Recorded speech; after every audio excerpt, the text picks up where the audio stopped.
Hey everybody, and welcome to this speaker project video that I've been planning for quite a long time. You might have noticed that I have these JBL 4343 speakers. A couple of years ago, 5 years ago, I built these based on original components and an original JBL crossover, but I built them myself. And this was the first real speaker project that I ever did. It was the first time I did any kind of woodworking, so I'm not entirely happy with it. It was good enough and I love the sound of them, but you know the saying, the first time you do something, you learn how to do it the right way. I've been planning to do another pair of enclosures for the drivers. That is going to happen this summer. But until then, I figured, what am I going to do with these, well, perfectly adequate enclosures that I have? Don't want to throw them out. And that's what we're going to tackle today. So I've been looking at my speakers for a couple of years, knowing that I wanted to build myself a new set. But I also kind of needed a push to get started. Again, they sounded great.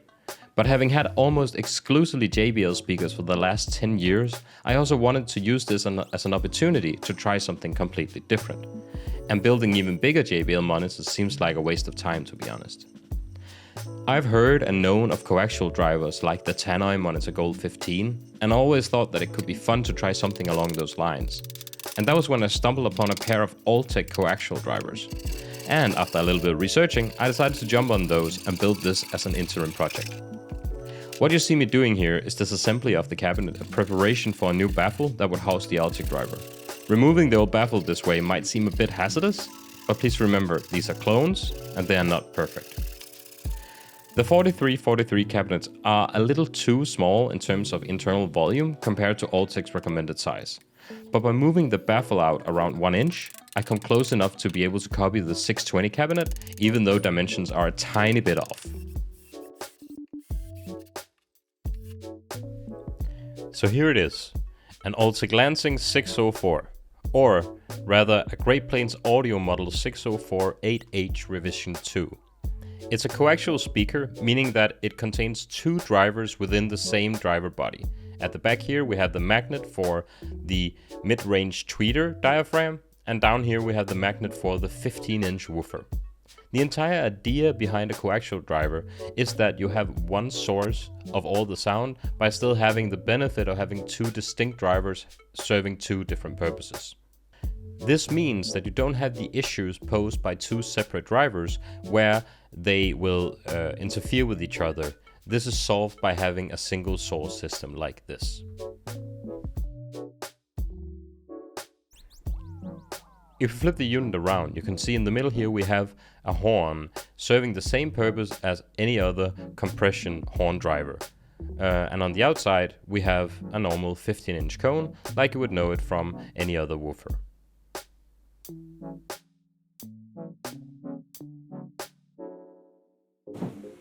Okay, so now I'm going to show you how I veneer. So in order for these MDF sides to get some veneer and hide the T-nuts that I've driven into them, we're going to apply some veneer both to the front faces, basically just to hide it away, and then later I can paint it. The way that we're doing this is that I'm going to apply a lot of wood glue, I'm going to roll it out with foam roller, and then I'm going to let it dry. Because then I'm going to adjust it, put it over, and then I'm going to go over it with a hot iron.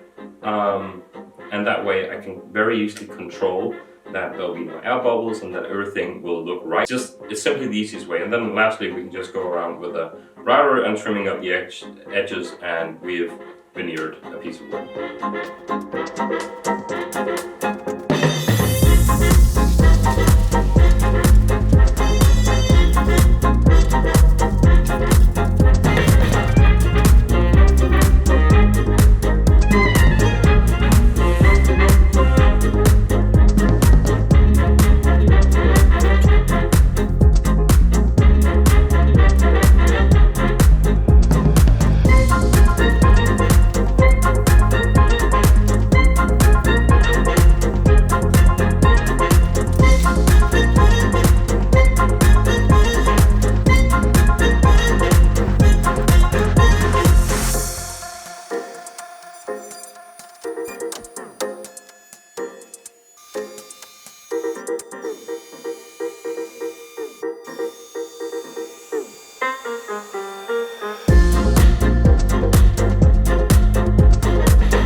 So for the crossover, I got these Great Plains Audio Altec 604 crossovers that sits on this PCB and is meant for being built inside of the speaker cabinet.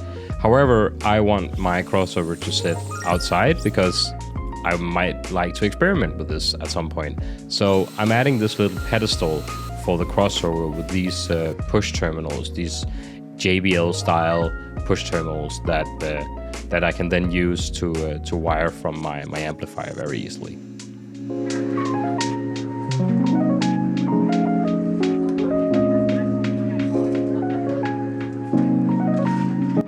I do have this idea that I should keep things as simple and original from the get-go. That way, when I get to know the speaker, it's much easier for me to experiment and see what influence other crossovers or other tweaks have, because I have this baseline understanding.